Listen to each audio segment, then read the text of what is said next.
And we are live. Welcome back to Takes by Fans. We have a great show for you today, as always. Be sure to follow me on Twitter at Takes by Fans and be a part of the conversation and come watch live daily, noon Eastern at twitch.tv/takesbyfans or go to takesbyfans backslash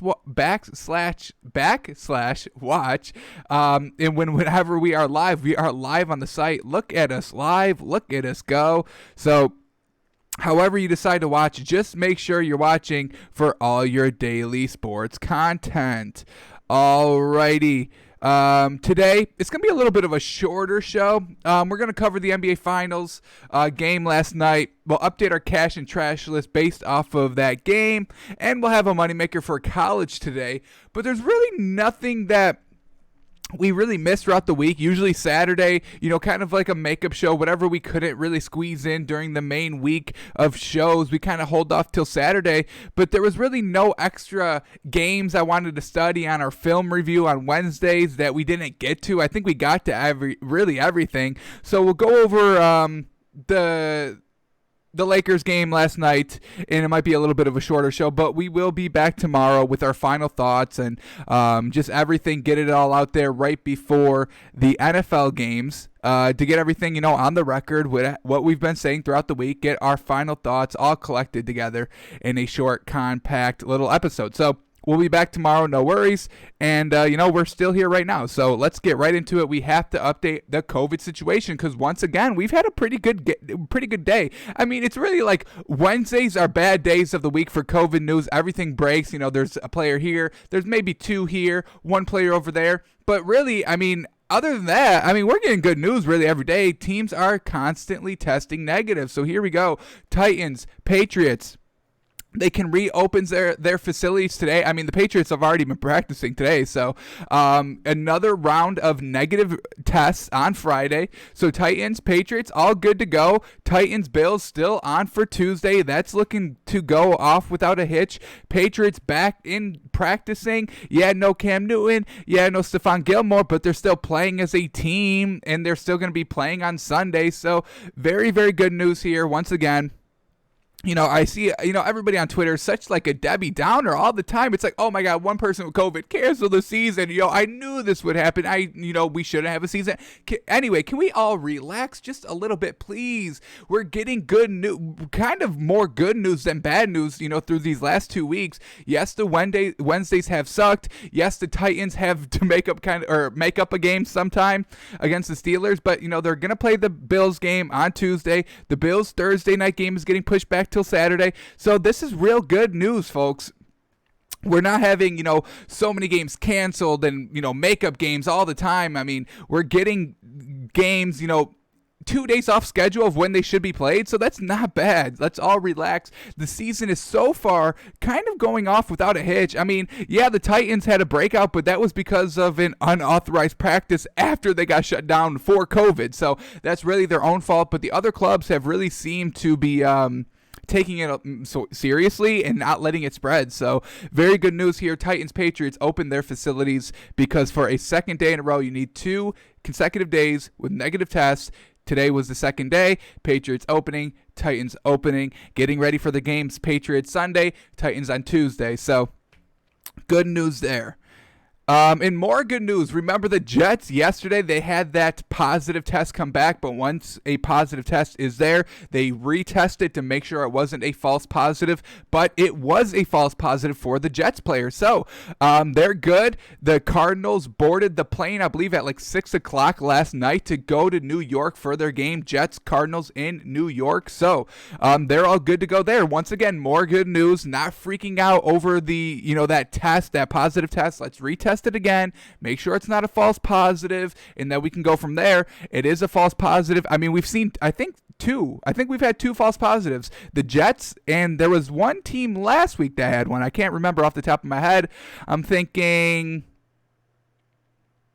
Yeah, I can't even do it off the top of my head. So another false positive here. So once again, great news, good news here. Jets going to be able to play on time. Cardinals playing on time. Cardinals, yeah, a little bit of delay. I think they had to leave like 5 hours late than what they were scheduled to. So not overall bad. They're still playing. So Once again, good news. Let's not overreact to the COVID news coming out on Wednesdays.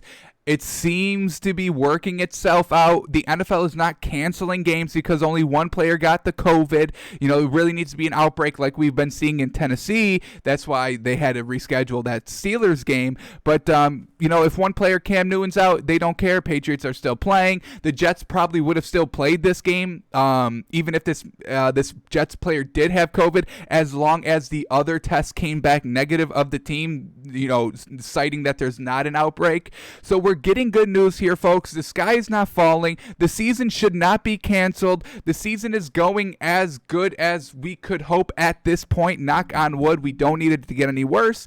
It could get a little better, obviously, but hey, we're still having great football games every week. A lot of games. I mean, we've had one canceled so far. One canceled, and it's been rescheduled. So no worries. Let's all take a deep breath in. I know, you know, the fun thing is to hate on everything that's COVID and everybody that goes against, you know, not the mask mandates and all that, to shit on them. I get it. It's the easy thing to do. It's the fun thing to do. It gets you clout. I understand it all.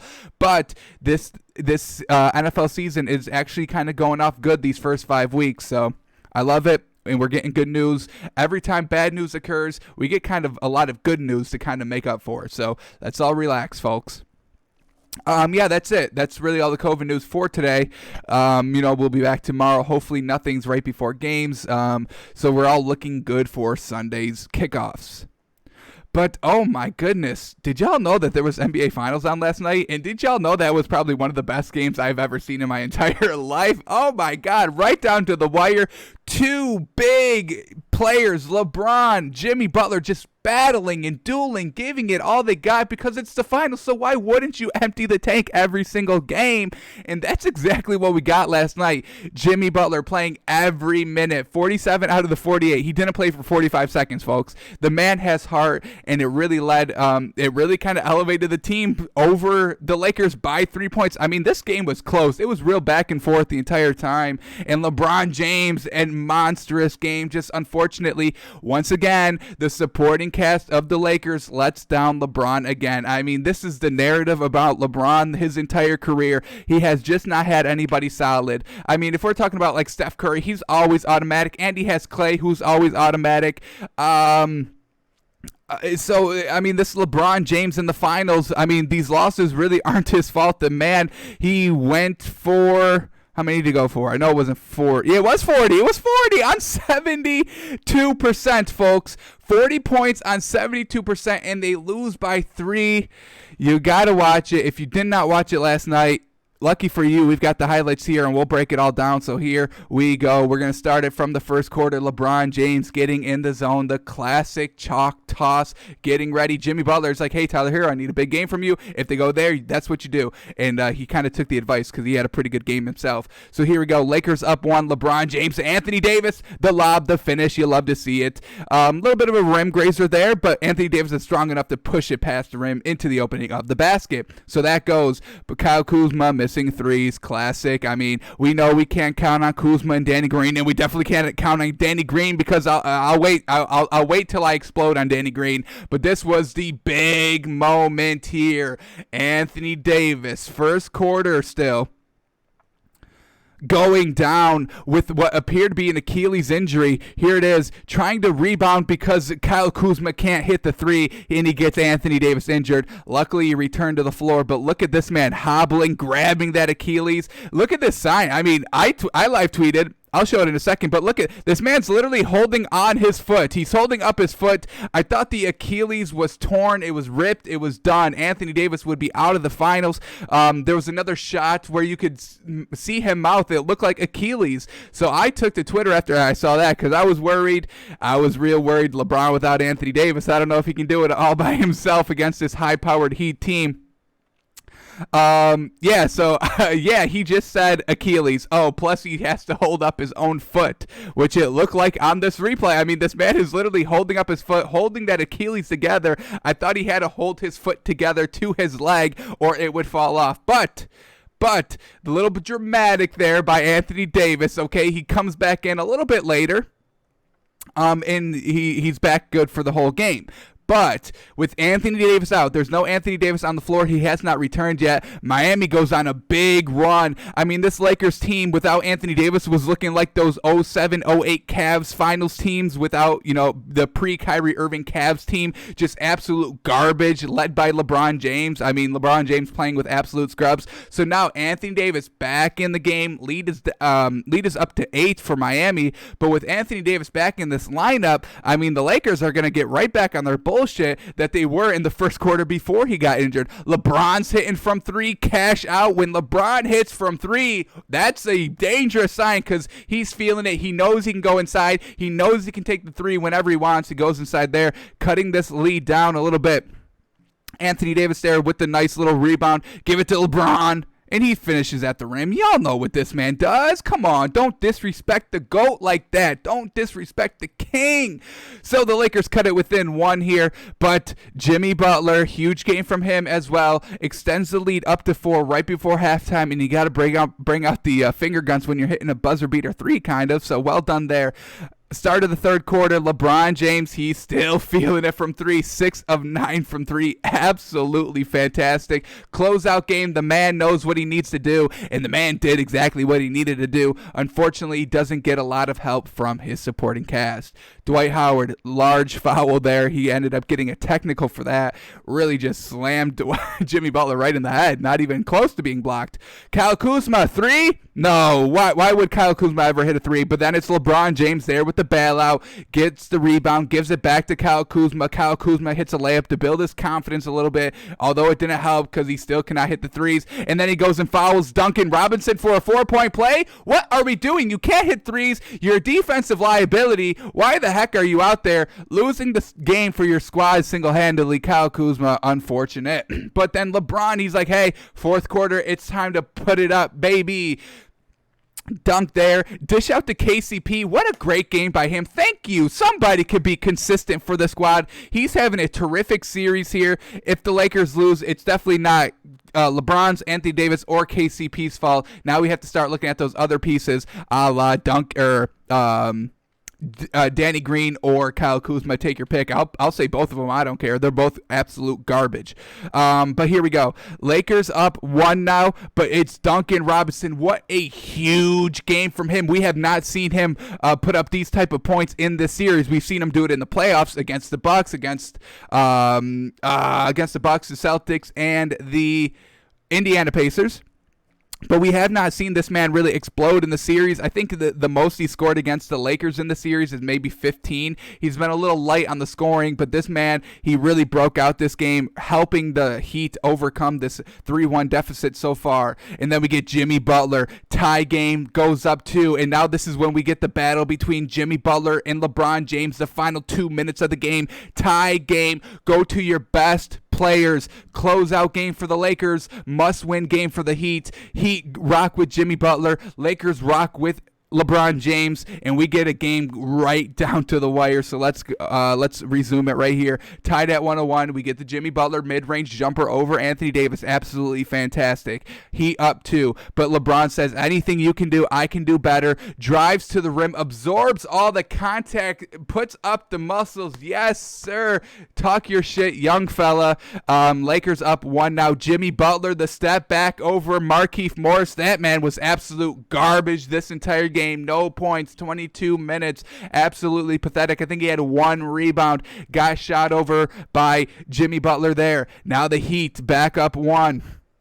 LeBron James being guarded by Jimmy Butler. When have we seen this? We've seen it almost every game. LeBron James goes inside, can't get it, but he gets his own rebound and puts it right back up. Now, Lakers go up 1. Heat go down, score their own, so now their Heat are back up 1. Let's rewind this a little bit here. Here we go. So Heat up 1 now. LeBron passes it out to KCP. KCP can't hit, but it's Anthony Davis down low to clean it up. Put back. Now the Lakers are back up 1. The big 2 of LA getting it done. LeBron and Anthony Davis. Fantastic work here to get a 1-point lead. But the Heat are not out of it. It's Jimmy Butler. And they kind of take this early in the shot clock. I mean, they had the chance at the last shot. 21 seconds. 21 seconds, take the ball, take the last shot, buzzer beater for the win. Heat say, no, we're going to go early in the shot clock. They take like 4 seconds off. They score with 16 seconds left. Not a lot of time there. Did they not trust themselves with the game-winning buzzer beater? Yeah, that kind of would have seemed like, because if you have the last shot down by 1, I say you live and die by it. But Heat have a different strategy, and it paid off, so maybe I'm the wrong one. But here we go. This play with 16 seconds left, Jimmy Butler drives to the rim. Anthony Davis comes over, and he kind of fouls them. I agree with the foul. I just don't like fouls being called late in games, but that is a foul. He did jump into him, not just vertically, kind of leaped, bent over. So now, Lakers, last shot, down 1. LeBron James with the ball at half court. Y'all already know what he gonna do, right? Well, not so fast. So here he goes. He's going to drive. He's going to try and get this shot off. No, he doesn't. He passes out to a wide open Danny Green. The Danny Green that's been so trash. I mean, we've been calling him trash this entire playoff series. The man cannot play. He's not consistent at all. He'll have one good game and then go back to his 2 5-point games, and he'll be trash and not consistent from 3. That's all you need to do, Danny. That's all you need to do is hit wide open threes. Hit 3-pointers, please, for the sake of God, for the sake of LeBron's legacy. Hit your threes, please. So here we go. Final shot, basically. Down 1. Danny Green wide open. Have you ever seen anybody else this wide open? I don't think there's ever been a more open person ever in the history of the NBA for a shot. Ever. But here he is, Danny Green, a pass from LeBron James, a chance to cement his own legacy. Danny Green's legacy could have been cemented here. He would have been a hero. He would have been an all-star. He would have been a superstar. He would have been a game winner in the NBA Finals in a closeout game. He could have been all those things, but what does he choose to do? He chooses to be regular old Danny Green, his old self, his trash self. Let's watch this awful attempt of a shot. 3 is up, and it's short. And then Markieff Morris gets the rebound, and there's still 6 seconds when he gets this rebound, folks. There's 6 seconds. Yeah, Danny Green was trash, but Markieff Morris might be a little bit more trash here. Here he goes. He gets the rebound. 7 seconds left on the clock. Plenty of time. Reset it, my man. Reset the ball. But what does this man choose to do when you're down 1? Why don't you just throw the ball away? Just throw it away. We don't need all this. We can turn the ball over. Why not? Markieff Morris, absolutely pathetic performance last night. No points, 1 rebound in 22 minutes. What were you doing out there, man? And the turnover, I think he had 3 turnovers. This turnover really cost him the game. So now the Lakers had to foul. Heat hit 2 free throws. They're up 3 now. They go to LeBron. He has to try and hit a last-second buzzer beater from half court. It doesn't go, and the Heat take game number 5, and we're going to game number 6 on Sunday. That's tomorrow, y'all. Heat, Lakers, potential closeout again for the Lakers tomorrow night. It's going to be absolutely wild. Let's get in these stats because there's a lot to uncover here. I've been talking about it through these highlights, but now let's see what we're actually working with here. We'll start with the Lakers. LeBron James, 41 minutes, 40 huge, absolutely killer points on 71% shooting, folks. This man came out to play. He came out to go win a ring. But once we get to the other players, it will be a lot more clear why the Lakers lost. So we get LeBron James for 40, and he also shot 6 of 9 from 3. He shot 71% while taking 9 threes, folks. This man! Can we get some respect on LeBron James being the best player on the planet, please? LeBron James absolutely killed it. 40 points, 13 rebounds, 7 assists. Fantastic game. Anthony Davis, 28 points. Anthony Davis, LeBron James combined for 68 points. He did his job. 28 points. He shot 60%. Very, very well done. He shot 2 of 5 from 3. Not terrible. 9 rebounds, 12 rebounds, 3 assists.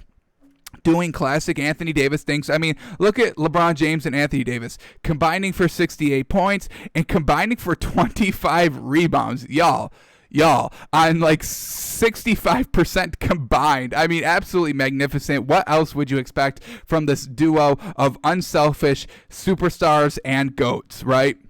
So now you're probably wondering, well, how the heck did the Lakers lose if LeBron James and Anthony Davis combined for 68 points? Well, I'll tell you, it's classic. It's classic Danny Green and Kyle Kuzma not putting up double digits. What have we been saying this entire time?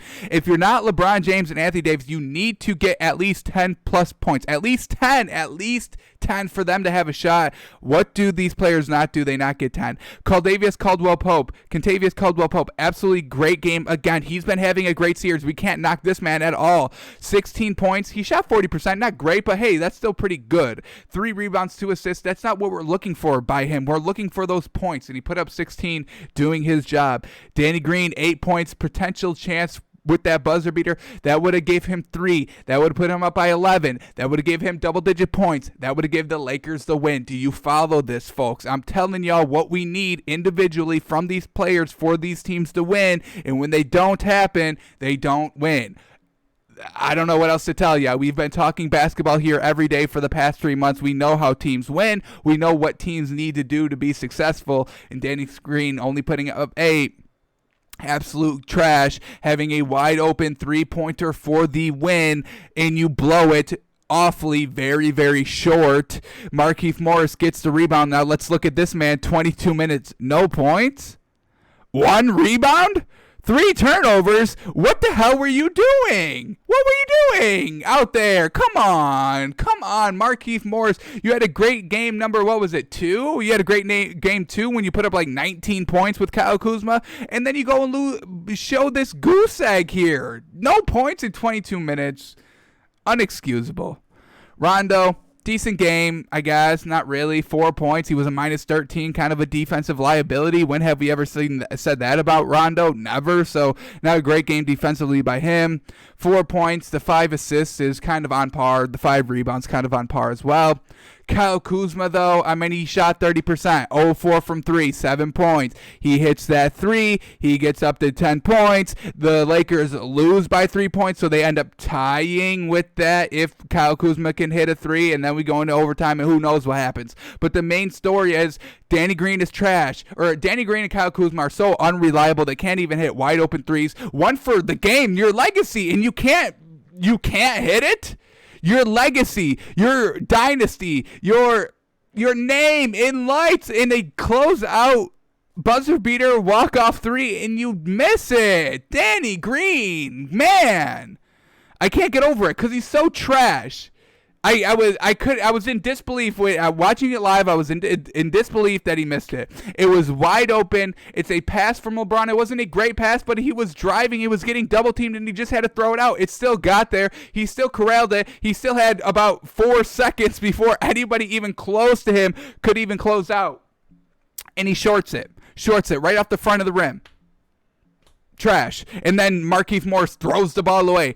There's time. Is everybody just J.R. Smith and running around with their head cut off like chickens? Like when there's less than 10 seconds in a game, they lose everything. They lose all their game knowledge. They lose everything in their mind. They're like the SpongeBob meme where SpongeBob is burning everything except his name, but then they throw out the name. That's literally Kyle Kuzma, Danny Green, Markieff Morris late in the fourth quarter not knowing what to do because they're so trash and not used to the big time moment, not used to the big stage where LeBron James, he's in the finals every season. Ain't no dirt on his back. Ain't no dirt on his shoulders. No reason to hold this man back. He's been here. He knows the pressure. He knows the spotlight. Unfortunately, Danny Green and Kyle Kuzma, they don't. Danny Green does a little bit because he was with the Raptors, he kind of, but still trash. In the Spurs, he was with the Spurs too, but they're still trash. He's still trash. He still can't even hit the big shot. Trash.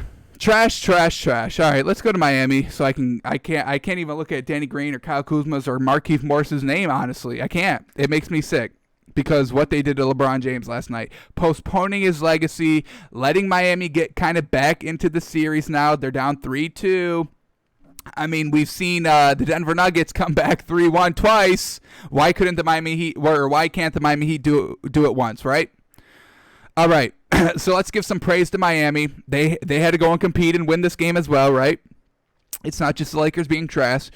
So we get Jimmy Butler. I mean, heart of a lion, heart of a competitor, right? 47 out of 48 minutes. There's only 48 minutes in a game, folks. He played 47 of them. The official total was 45 seconds out of the game. So he played 47 minutes and 15 seconds. Absolutely magnificent. He shot 58%, put up 35 points, leading the squad in points, leadership on the court. You love to see it. I mean, this season really has changed my opinion of Jimmy Butler. He was kind of getting slander with the 76ers and his other teams, before he got to this Heat team. He kind of came off as a little bit of a hard head, hard to play with, a little selfish, thought he was better than everybody else. But then he comes into this Heat team and just mentors everybody and be's a leader, and he's absolutely earned my respect. Honestly, he's kind of my favorite player now, just as a competitor. He's not the best shooter, he's not the best rebounder, he's not the best assister, but he's a fantastic fucking player, yo. Like, he when he knows he needs to go and step up and be the number one superstar, he's got no problem. Taking the big shot, no problem. Passing up the big shot, no problem. Mentoring people to hit the big shot. As long as you're competing and you're doing what you're supposed to do, Jimmy Butler's got no problems. He won't bark at you. He'll get on your case to elevate your game a little bit, but he's got no problem if you're giving it your all, if you're playing up to his standards of plays, which he knows he knows what it takes to win a championship. He just hasn't been around players that would kind of give the sacrifice to try and win a championship. So now Jimmy Butler's on this team full of young bucks, and they're also eager, and Jimmy Butler's like, there's mad fight in this team, and I fucking love it here. And that's what he showed last night, playing almost every single second of last game. 35 points on 58% shooting. I absolutely love it. Got to the free throw line 12 times, and usually he's not a consistent free throw shooter. I think he's about like high 80s. So the fact that he hit every single free throw and late free throws, like down in the fourth quarter, hitting big time free throws. I mean, I was so inspired by Jimmy Butler's performance last night, truly. 35 points, 12 rebounds, 11 assists, a triple double for the man. Wow, 5 steals as well, and a block, just literally all over the floor, getting it done, knows what it takes to extend the series. They're down 3-1, but Jimmy Butler says, hang on, we're not going home just quite yet. Absolute magnificent performance. And then just look at the starting lineup. I mean, 35 for Butler, 11 for Jay Crowder, 13 for Bam Adebayo, 26 for Duncan Robinson. Another key reason why this Heat team won, because we had Duncan Robinson putting up a ton of points. The Heat are without Goran Dragic. That's a huge score for them, so they have to elevate Tyler Hero to the starting lineup. And this man, I don't want to disrespect Tyler Hero, but man, he's not really elevating his game from the bench to the starting roster. I mean, just look at the points that he put up. 12.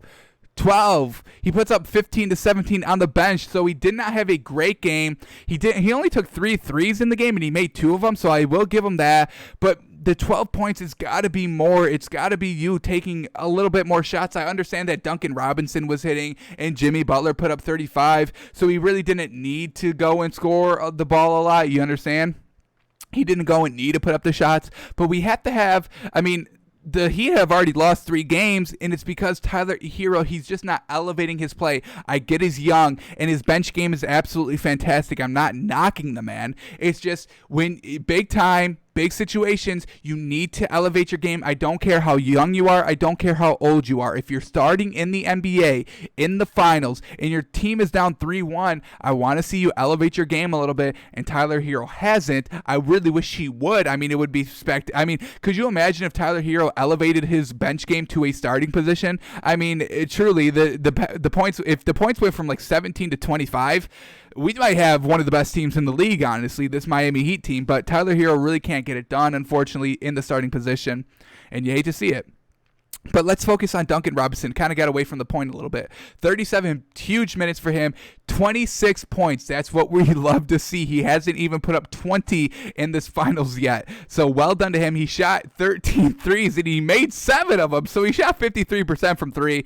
Just hitting the threes, something that Danny Green and Kyle Kuzma know nothing about. Correct? Am I wrong? Am I saying anything that's wrong? Please let me know. I'm not. 26 points, and he had 5 rebounds. I mean, just a great, fantastic performance to complement an already fantastic performance by Jimmy Butler. Duncan Robinson stepping up when he needed to, knowing Goran Dragic is not playing, and he put up 26 huge ones. So well done by him. And then we had Kendrick Nunn, who came alive in the second half of the game and just hit some huge clutch threes. I know he only hit 2, but they were huge and clutch when they came. If you were watching it live and you saw Kendrick Nunn hit the 3, you were like, oh my God. Oh my God. So well done by Kendrick Nunn, too, coming off the bench, 14 big points, something, once again, the Lakers don't know anything about. They don't know about bench players putting up, 14 points. They don't. Unfortunate, but hey, the truth hurts sometimes. All right, let's say I was wrong. I was wrong this game. I wanted to see Kelly Olynyk play a lot more minutes than he did last game because, he was so good in game number 3, putting up a lot of points, rebounds, offensive rebounds, but he played no points here in the Heat won, so I was wrong about that. I thought we needed to see more Kelly Olynyk. Eric Spoelstra says, no, you're 100% wrong. We're only going to play 2 players off the bench, Andre Iguodala and Kendrick Nunn. We're leaving Bam Adebayo and Jay Crowder down low. So, hey, we were wrong about that. Kelly Olynyk doesn't need to be part of the squad to beat the Lakers team, although he kind of does, because how did the Heat win? Well, they won by scoring a lot of points. Jimmy Butler with 35 and Duncan Robinson with 26. So Kelly Olynyk could have helped. He does score points. And, Bam Adebayo, 13 points, kind of classic. 41%, kind of classic. Not hitting any threes, very, very classic. Not attempting any threes, very, very classic. But the 4 rebounds, didn't get a lot of rebounds, where Anthony Davis, he had 12, and LeBron had 13. So, I don't know, man. I think we have to find a little room for Kelly Olynyk in the squad. I think it could really help the squad. This game was close, and Bam Adebayo was kind of like a non-factor of why they won. He was also kind of like a non-factor of why they would have lost as well. So I think we have to find, maybe going forward, find room for Kelly Olynyk. I think he brings a lot to the offense. He's kind of like Enes Kanter. He's great offensively. He can grab the offensive rebounds. He can put the ball back.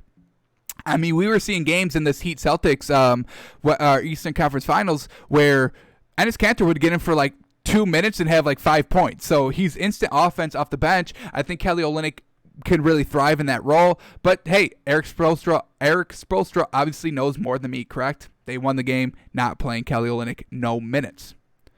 All right, let's update the cash and trash list. I've been doing it, but I haven't been doing it live on the show. So this was the cash list going into this game. We had LeBron James and Anthony Davis on here. We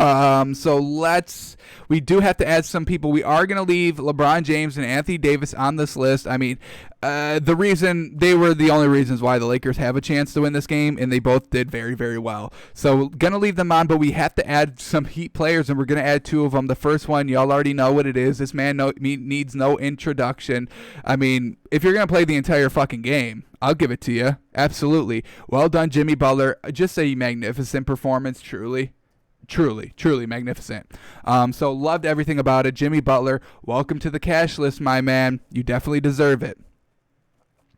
All right, the second one, once again, you probably already know it's going to be Duncan Robinson. 7 of 13 from threes, huge shots, 26 huge, humongous, ginormous, huge points by him. Nobody else was even in 20 for the squad besides him and Jimmy Butler. So those 26 points, they needed every single one of those, and they got it. So well done, Duncan Robinson. I believe this is his first time on the cash list. So welcome this man. Applaud, tip of the cap, however you want to do it, but applaud this man. Tweet this man. Write this man a letter. Very well done, Duncan Robinson. I'm just so impressed by the Heat last night. Going literally blow for blow those last 2 minutes, LeBron James and Jimmy Butler. It was so entertaining to watch, back and forth and back. Nobody missing the big-time shot. Everybody hitting. Unfortunately, the Lakers supporting cast is just dog garbage, literally dog food garbage. I don't know how else to put it. We will put it here. We will put it on the trash list because we are going to put 2 players on the trash list, each for great reasons. The first one, he played 22 minutes and put up no points and 1 rebound. What the heck were you doing, Markieff? And then you turn the ball over late with 5 seconds left, down 1, and you just throw it out of bounds, trying to go down low to Anthony Davis. You have time. Relax. Settle down, kid. Settle down, young blood. Damn. No points. 1 rebound. It was offensive. That is the silver lining of Markieff Morris. His 1 rebound was the very last rebound of the game, and it was offensive, but he then throws it away, so it cancels it out kind of completely. So Markieff Morris, you really did nothing the entire game. You hurt the team way more than you helped the squad. So Markieff Morris, welcome to the trash list for your garbage, nonsensical, undisciplined performance last night. But then we have to add this player. It's better if I just show it to you. Let's just see why this man's going to be on the list, right? Not Markieff Morris. Jimmy Butler. Look at him go. 1 point lead. But this is why this man is on the trash list. Wide open 3. Wide open 3 and you miss it? Bad? Horribly? You miss it so bad you let Markieff Morris get the rebound and then he throws it away? That's bad? That bad? Just look at this. How could you be so unclutch? LeBron James would never. Michael Jordan would never. Steph Curry would never. Klay Thompson would never. But obviously we know you're not better or even on the same breath as any of those players. Look at this. Everybody crashed LeBron. Danny Green wide open, top of the key. This is the easiest three-pointer to make. It's straight on. Literally all you had to do is push the ball forward. I can do that. Shit. Damn. I can't watch this no more because it honestly infuriates me. It infuriates me. Oh my God. How could you be so selfish to miss a game-winning shot that would elevate LeBron's legacy? How could you be so selfish and miss that? I don't know. I really don't know. Danny Green. I think he's been on the trash list before. He knows it. This man knows it. Danny Green, absolutely pathetic. Pathetic. Truly pathetic. Not clutch, not consistent. So why the heck are you on a LeBron James team? You're about to get the J.R. Smith treatment. Him and Markieff Morris both going to get the J.R. Smith treatment. As soon as this series is over, win or lose, you're off the fucking squad, and you probably won't ever play with LeBron James again unless it's like there's nobody else to pick from, which was the J.R. Smith situation. The Lakers had some people opt out, so they were like, we have to pick up somebody, and somebody was like, well, J.R. Smith is the only player that we can get. So LeBron James had to swallow his pride and say, I fucking guess we need a body in here. We just need a body. Get him.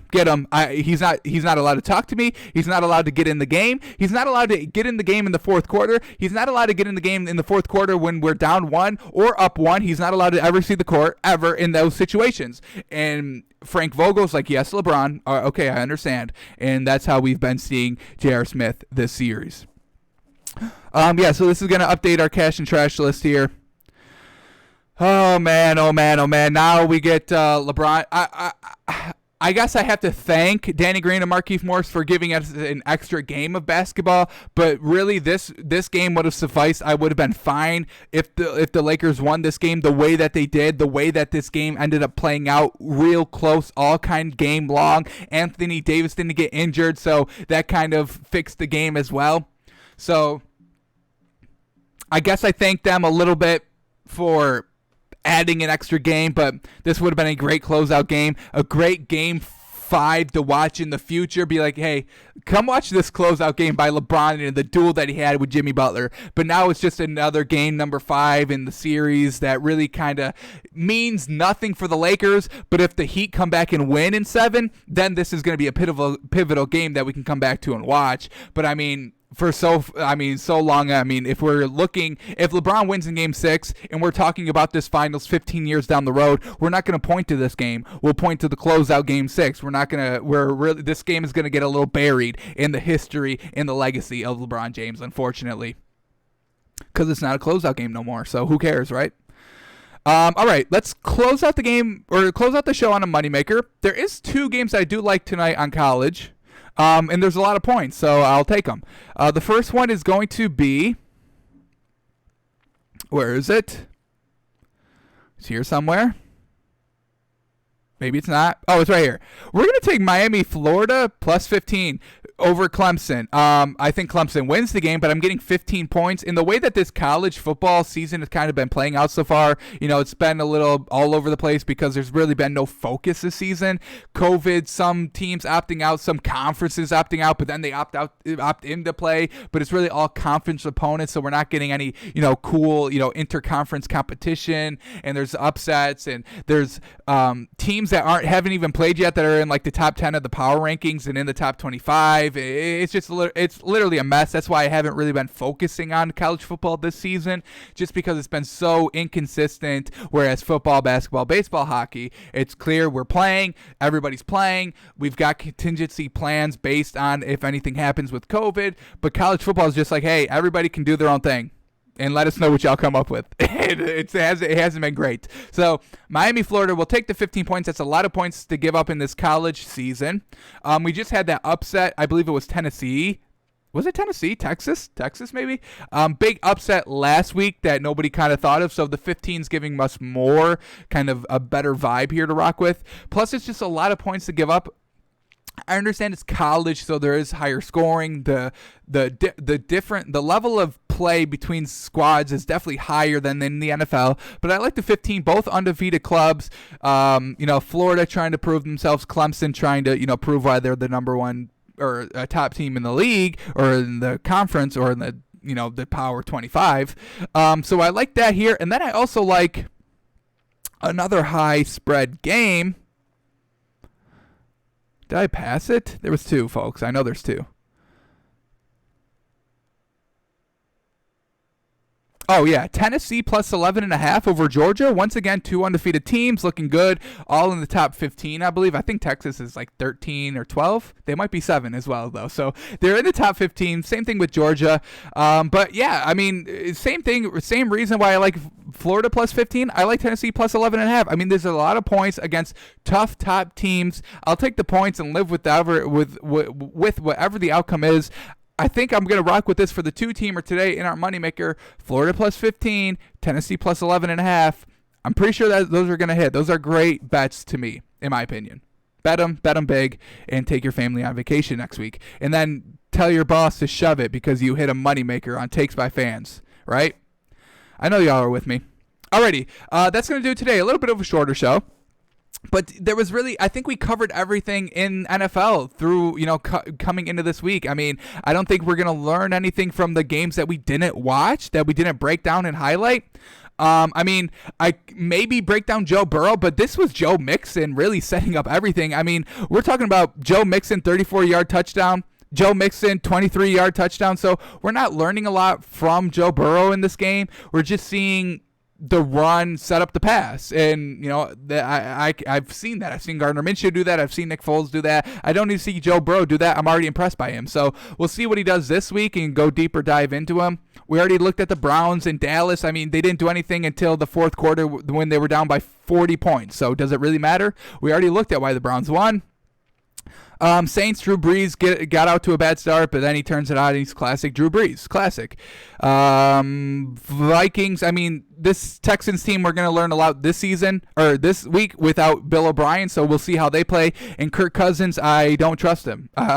He went 16 of 22. 260 yards, which is good, but it's against the Texans. I don't need to see anything. We've covered everything. We've covered Daniel Jones, Giants. Carson Wentz didn't turn the ball over, so that's why they win. So I think we're good to call week number 4 a rest in the books. Get us ready for week number 5, which we did on Thursday and Friday. We haven't really needed to catch up anything today, so tomorrow we'll be back, noon Eastern, twitch.tv/takesbyfans, takesbyfans.com/watch, which either way you want to watch. And we'll get our final thoughts out there on every game of the NFL. We'll be back here noon Eastern, hour before kickoff, leading you up into that full day of football, y'all. We get full day Sunday, plus we get 2 games Monday, y'all. We get a 5 o'clock game and a what was it, 8:20, 7:30, whatever time is normal Monday night kickoff, and then we get Tuesday, bruh. So, I mean, saddle up, folks. We got 3 solid days of great football to watch. We'll be here breaking down all the games. Y'all know how to get your sports content. TakesByFans.com, got everything. We're going to update the cash and trash list. We're going to update our moneymaker right now after we go live. And I think I might update our NFL picks today, too. So we usually do that on Sunday, like 2 hours before the game. I kind of update that website at 11 o'clock right before we go live. But I think I'm going to do it today. Why not? So, yeah, go to TakesByFans.com for all your Takes by Fans needs. Alrighty, y'all. Thanks for coming out. Thanks for watching. Great show today. And we'll be back tomorrow for our NFL just kind of closure, Week 5 prediction closure. We'll be back tomorrow. All right, thanks for coming out. Hope to see y'all tomorrow, and we'll